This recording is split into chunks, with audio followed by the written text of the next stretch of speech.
let you go. I would like to thank the church for supporting us this year. They've been supporting us for almost 8 years, 9 years. This church, they have a big part in our work in the Philippines. Their prayers, their financial support, including the church of Pastor Renato. They invest spiritual investment in the work in the Philippines. And I thank God for Pastor Stan Glenn and Church for your faithful support. So I'm here personally to tell you that we are blessed with your expressions and your support, not only financially help us, but as well as the encouragement that you trying to impress us, that keep on going, keep on doing. We are here in Canada praying for you. Give us the money, use it. That's how I take those support that you give in the Philippines for the work, to my family, and for the ministry. Praise God. And I think I owe you something to tell you about this work. Though you are reading my newsletter once every 3 months, I think.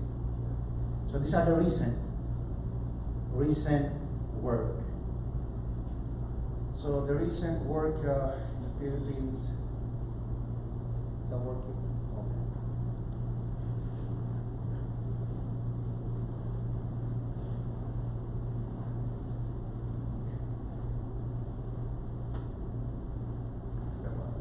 There you go. All right, so here's evangelism work. We have I tell my people to have 2020 visions. The 2020 visions to us is publicly, preaching publicly, and also from house to house. You know that we have our gospel band.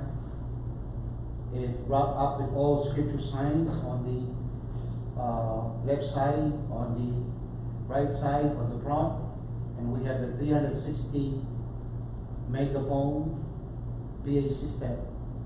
These bands going all throughout. Remember, there were 10 million people in Metro Manila. Yeah. 10 million. And I told my church member, we cannot reach them out with our feet. We have to do something. Yeah. The Lord gave me the idea of having a van wrapped up with scripture signs and Bible verses and put a 360-degree PA system that is allowed in the Philippines. So it goes all over Metro Manila and preaching the gospel of Jesus Christ.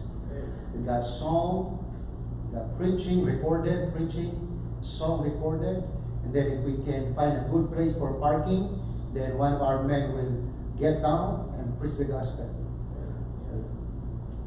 Thank God for there are people in the church here and Church Pastor Renato who gave money as well to wrap up the van with those scripture signs.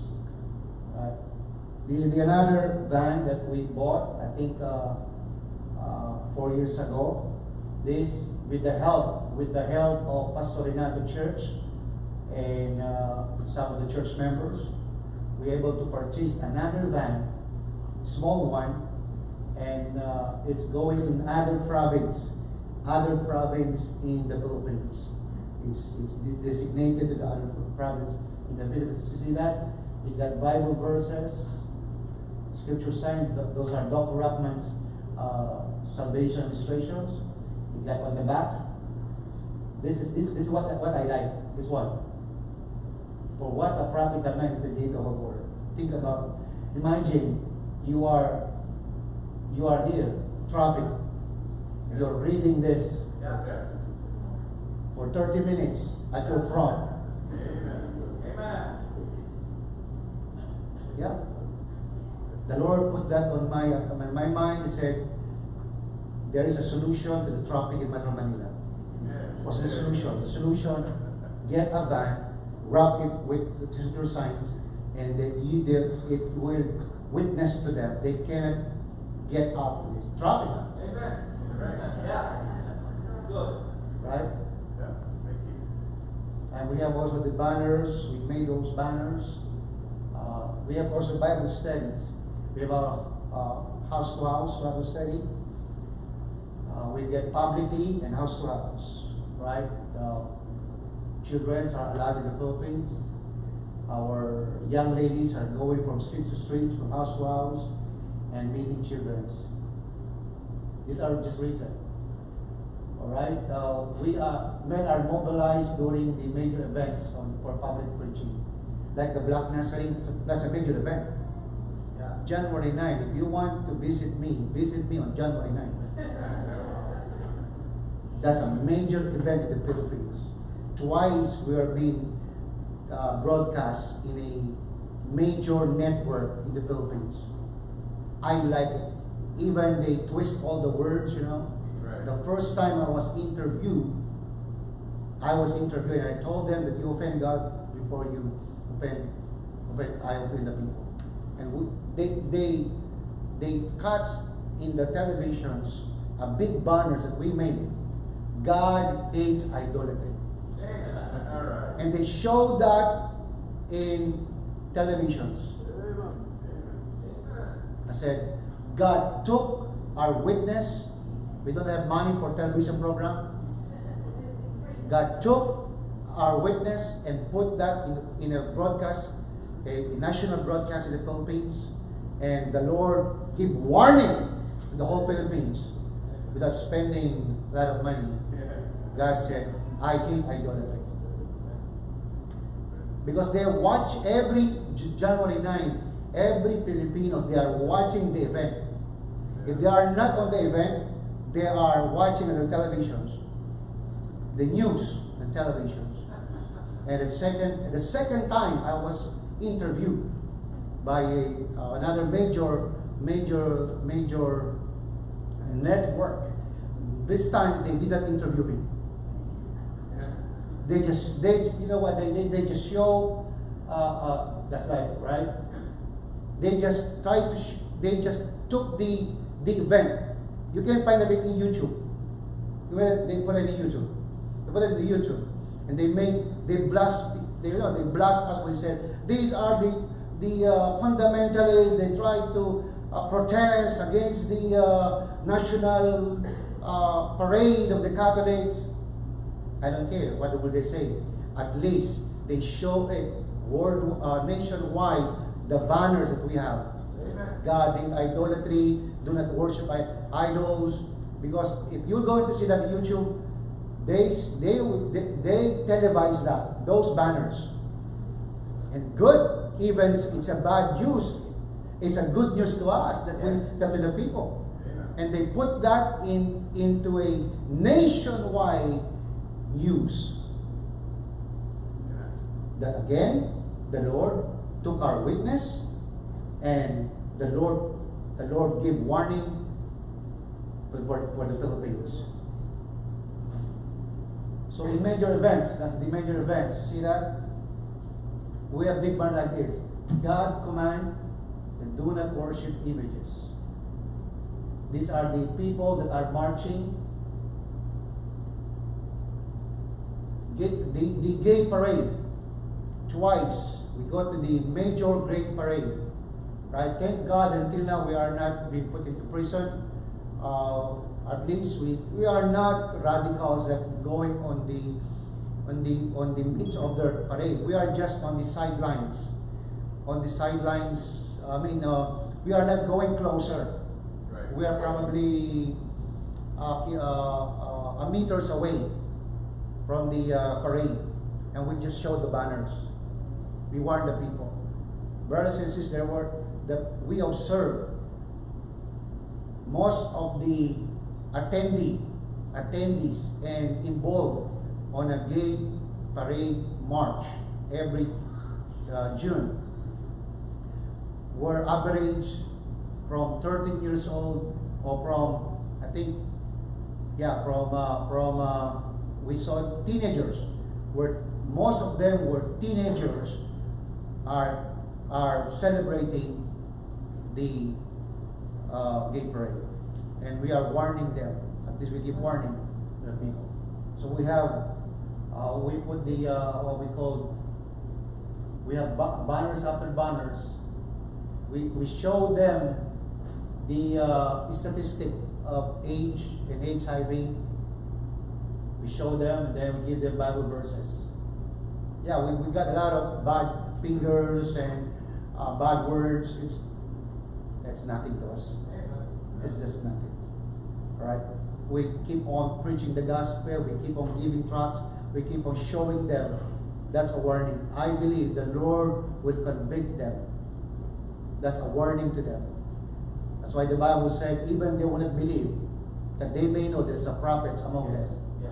You know, in the Bible that said, when the Jewish people asking for a king, and God said to Samuel, yes, I will give the king that they want, but protest. Yeah, that's right.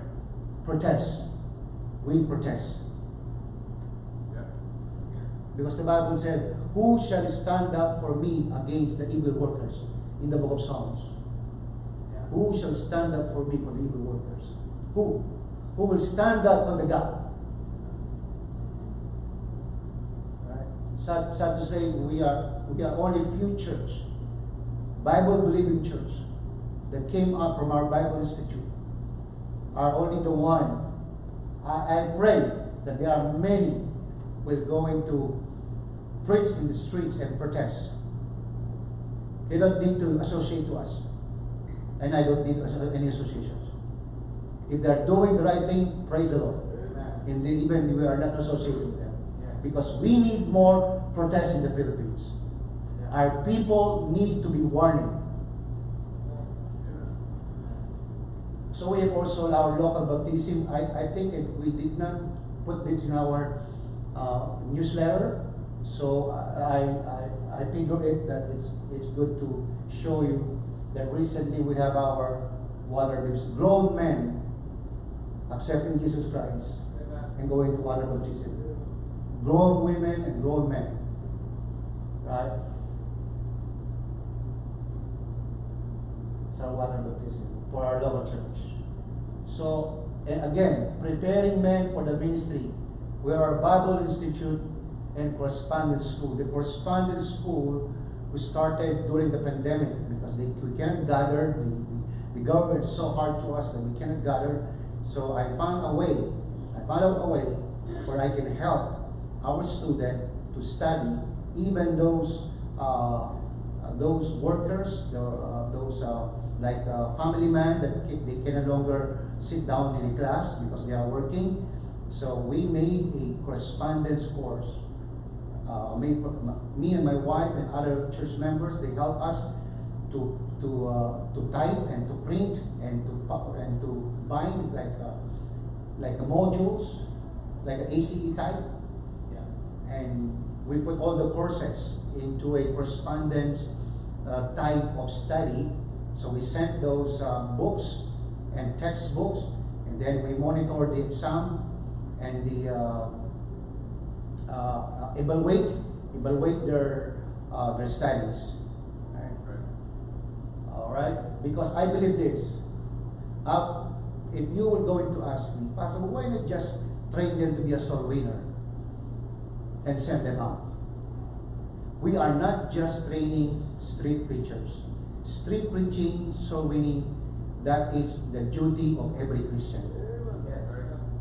You don't need to be an ordained preacher to do that. Every man of our church, I can say 80% of our men of church are preaching in the streets. And they are regular salarymen. They have work, they have family, they work, but they can still go out in the streets and preach the gospel and have soul winning visitations. They were doing that. They were trained, they were preached, they were equipped by the Word of God. the Bible institutes there's a special training to those who are preparing for the ministry to become a pastor or a missionary, to start a local church. That's a different work. And this is the Bible Institute and the correspondence course. Because I believe this verse. This is my verse. I told my student, if you want to be crowned, you have to strive what? Lawfully. You have to study. Not just jump into the ministry. Yeah, I'm a pastor now. No. You will lead people. You will lead people and you will counsel people. You have to have a leadership in a local church. Not because he is preaching in the streets, not because he is having a Bible study at home. Oh, he's now a pastor. No. That's a different thing. We will not ordain that is not trained properly in the Word of God. Amen? Because you're going to put them in the pulpit and you're going to speak the Word of God and they're trained. No. That's different. In the streets, different to the church. Yes. It's different. So we put an emphasis on training and study to the students. And I cannot just give them diplomas unless I didn't really evaluate them. They know me in my schools. There are students that are not graduating from my school because they are not completing our courses. Not just oh, you have to let him graduate so he will be encouraged. No, that's not. The ministry is not for kids. Amen. It's for grown men. So we have, right now, this is, I think there were 34, is it 34? 35, all of them, regular students and correspondence students. I think we have only, 10? How many? 10. Only 10 regular students that we have in Metro Manila. And all of them, the rest, were taking correspondence course. Every year, we have our banquet. We try to invite them for 2 days meeting in this place. Every year, we are doing that. We invite all the correspondence students to come. That's why if you were going to take our correspondence course, every year you go to the Philippines. You want to take correspondence course? But at your expenses, not my expenses. Alright, these are the current student now. We just have this. When we get this, what day? This is current. May 11, just this year. 2 days. So I can evaluate them, so I can talk to them. If they have some questions regarding their studies, that's their time. That will be their time to ask questions regarding the school, the courses. So we give them 2 days overnight in a good place, and then we get them to study, or we get them to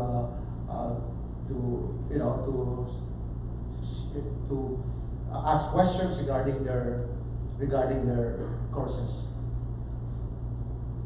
All right. So we have these men. Right now, they also graduated from our school. These are the second generation teachers. Or the second generations. Their pastor were our student before. These are their second generations. And I asked them to help me to teach the regular students. And they volunteer to help me on some courses to teach the students. While I'm gone, actually, while I'm here, they have their seminar. These are the teachers now. Just they have it last week. They have our teachers. They're taking special course on how to teach. So they can be at least, know how to teach. Not just teaching. There are some methods, technicality in teaching. So we have some good Christian professors, teachers in our church, and try to train them, our pastors, on how to teach, because they are teaching in our Bible Institute. Right? So, those are the second generations. So through training and equipment, local churches are started and established around the Philippines. And I don't, as I said, I am not counting every graduate.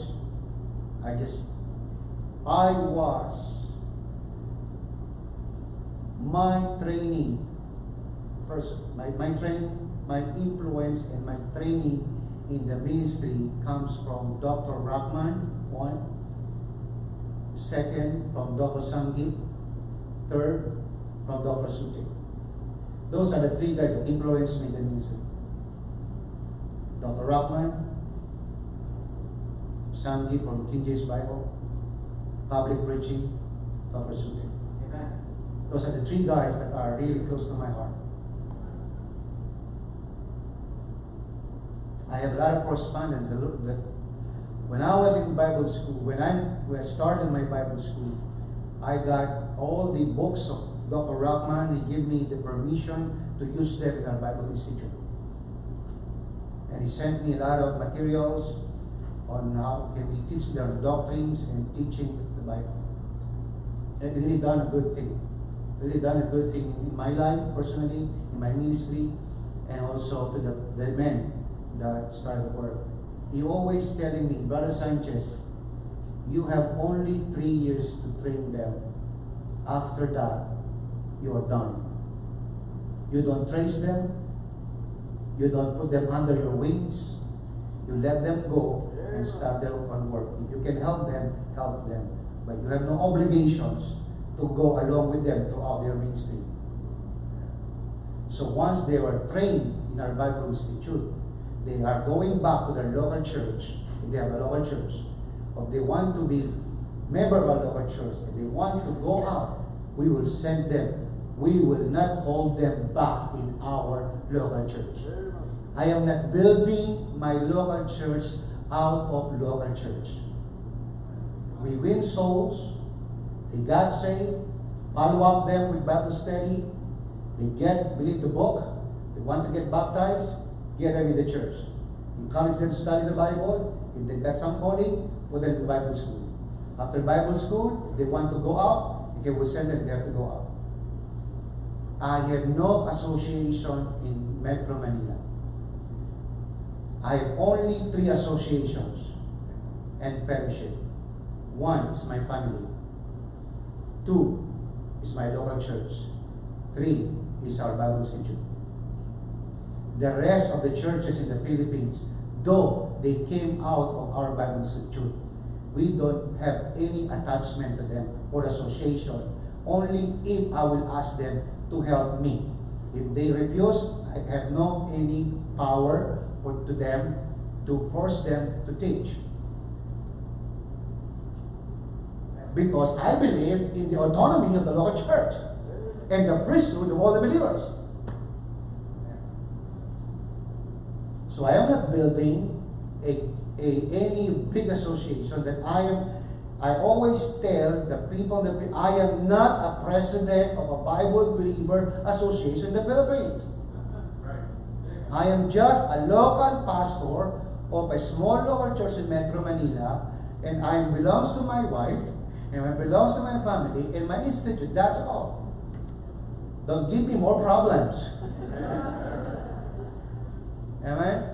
So after they get trained in the Bible Institute, you have to go out, start your own. Just like now, a graduate from our school. Alright? This is what the Bible said. Commit thou the faithful man to teach others. So even I'm here right now, they're doing the work. Brothers, this is not done in a 1 year or 2 years. No. It will take 5 years, 10 years, 15 years consistently discipling a young man. Until he got stand up on his own, then you can give him responsibility. Because if he will not go into be trained in the Word of God and knows the Word of God and study the Word of God, he will be always be dependable to you. And if you're gone, he's also gone. No. They have to stand up at their own. Right. All right. This is one of my life verse in the ministry. One of my life verses in the ministry is to watch thou in all things, endure affliction, do the work of an evangelist. I am an evangelist, but I want to do the work of evangelist. I'm now for 4 weeks. 4 weeks, 3 weeks. 3 weeks now. It seems to me it's already 3 years that I'm here. I already missed my working programs. Right? Because I'm called. Brother, don't get me wrong. I like to be in Canada, preach the Word of God, and be a blessing to you. And to tell you personally your involvement in the work in the Philippines. How you love the work, how you love the Lord, how you support the work there in the Philippines. I love to do that. Love to do that. But wherever God will call me, because to me, this is not really my work. I am visiting. I am trying to visit you here and tell you personally what's going on in the Philippines because of your involvement. If ever the Lord will open the door to me, I will going to help.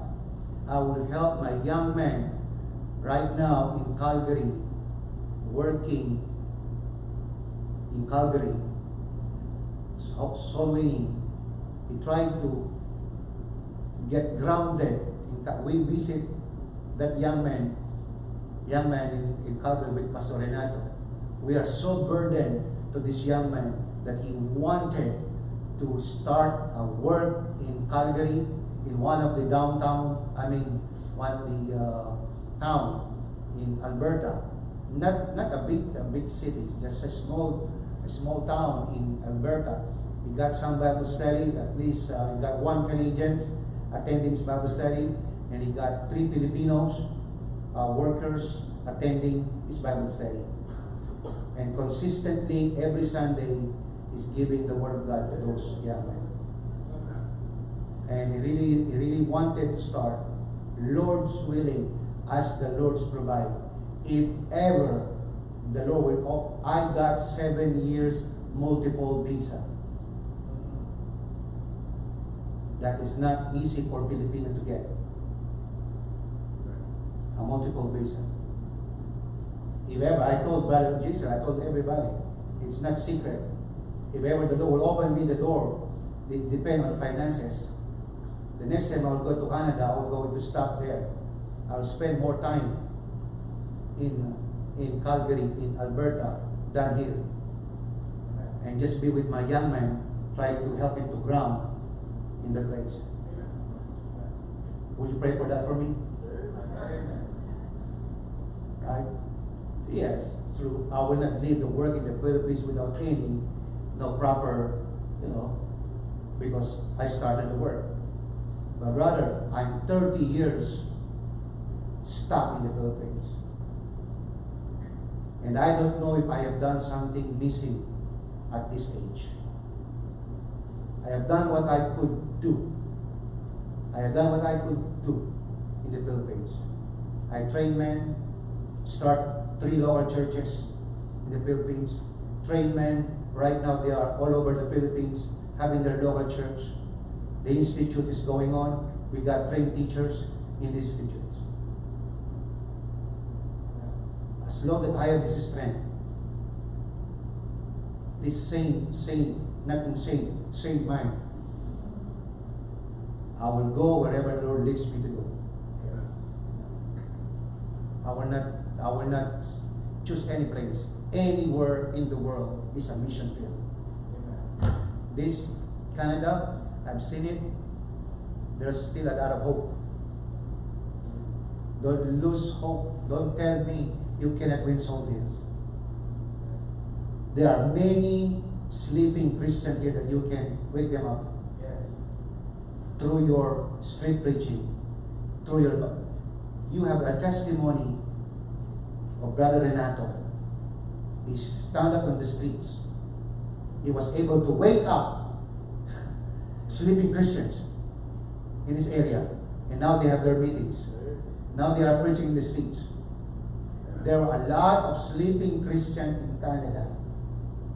You wake them up, and you can do something great in Canada, and you can help more missions around the world until He comes. It's my last verse, brothers and sisters. I'll give you one verse, and I'll finish this. Finally, brethren, this is all I will request you. Even you cannot support us, probably for your economic conditions, doesn't matter to me. But I thank you with your support. Your financial support, I thank you so much. God knows it. Thank you so much for that. Now, even time will come, you will not be able to do it. But this thing, don't hold this back to us. Because you can do this. Don't hold back this to us.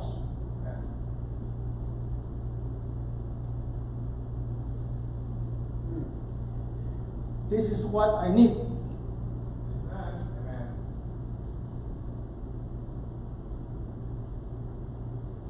I would ask Brother Jesus, don't hold this back to me, Brother Jesus. Brother Kim, don't hold back this to me. Brother Son, don't hold back this to me. What, Pastor? Pray for me.